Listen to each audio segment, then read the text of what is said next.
Olá pessoal, hoje o meu grupo, formado por Guilherme Roberto Ferreira, Raniel, Brenda e Maria Eduarda, vamos apresentar um trabalho de inglês sobre o outsider Dr. Enéas Carneiro. Somos da turma do segundo ano C, orientados pela professora Juliana Moraes Rodrigues. Quem foi Enéas Carneiro? Enéas Ferreira Carneiro nasceu em 5 de novembro de 1938. Foi um político, médico, cardiologista, físico, matemático, professor e escritor brasileiro. Ficou conhecido com o bordão "Meu nome é Enéas". Nasceu em Rio Branco, no Acre, no dia 5 de novembro de 1938, filho do barbeiro Estáquio José Carneiro, ex-funcionário da antiga Companhia de Navegação Costeira e dona da casa de Mina Ferreiro Carneiro. Com 19 anos, mudou-se com a mãe para o Rio de Janeiro após o falecimento de seu pai, para ingressar na Escola de Saúde do Exército e na Escola de Medicina Cirúrgica do Rio de Janeiro, atual INE-Rio, tendo sido aprovado em primeiro lugar nos dois vestibulares. Bom, pessoal, agora sobre sua carreira. Em 1960, Enéas Carneiro entra para a Faculdade de Medicina do Rio de Janeiro e 2 anos depois ingressou nos cursos de Matemática e Física. Entrando no lado político, conheceu o socialismo e comunismo quando jovem e chegou a ser um militante seguidor dessas ideologias. Porém, na fase adulta, abandonou totalmente essas ideias e foi para o lado conservador. No ano de 1965, se formou em medicina, tendo auxiliado até o momento mais de 5.000 cirurgias, sendo ainda premiado com a medalha Marechal Hermes por cumprir sua função de forma intelectual e pelos seus atos ao Brasil.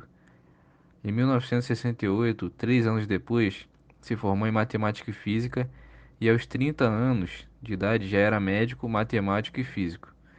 Em 1975, terminou seu mestrado em medicina e apresentou seu trabalho conhecido como eletrocardiograma, que foi de suma importância para a medicina em escala mundial. Seu lado outsider. Enéas se mostrou diferente do senso comum da época, desde o momento em que criou o PRONA, Partido da Reedificação da Ordem Nacional, seu próprio partido político, que surgiu em 89.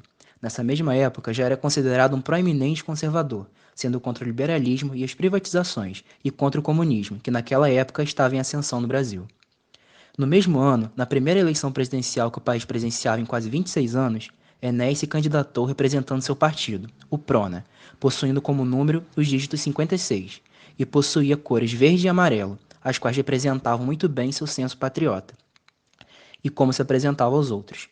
Quando lhe era feita a pergunta se era de esquerda ou de direita, fazia questão de responder com ênfase nacionalista, já que em toda sua trajetória política fez duras críticas aos dois lados dos maiores espectros políticos da época. Criticava os ideais do Estado mínimo e os liberais, afirmando que as privatizações interessavam apenas aos grandes milionários do exterior. O eletrocardiograma.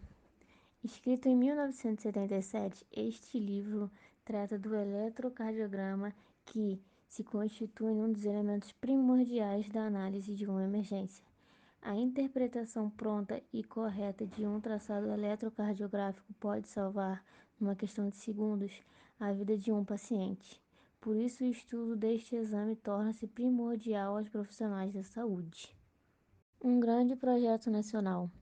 Escrito em 1994, esse é o livro da campanha para a presidência do Brasil do candidato Enéas Carneiro, do Partido da Reedificação da Ordem Nacional, conhecido como PRONA.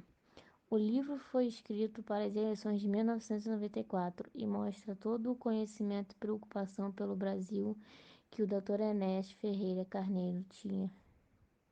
O Brasil em Perigo. Escrito em 1996, o livro simula um diálogo entre o político Enéas e um cidadão fictício. Enéas critica as medidas econômicas adotadas no Brasil na década de 90. Destaque para as riquezas, como o mineral nióbio, que aqui era extraído e vendido a preço de banana no exterior, e os juros pagos pelo governo em decorrência da dívida interna. Em 6 de maio de 2007, aos 68 anos, Enéas Carneiro faleceu em sua casa, vitimado pela leucemia mieloide aguda, após ter desistido do tratamento quimioterápico e abandonado o hospital onde era tratado, o Hospital Samaritano, por acreditar que seu tratamento não mais surtiria efeito. Bom, aqui estão as referências bibliográficas e esse foi o nosso trabalho sobre o outsider Dr. Enéas Carneiro. Espero que todos tenham gostado. Muito obrigado pela atenção.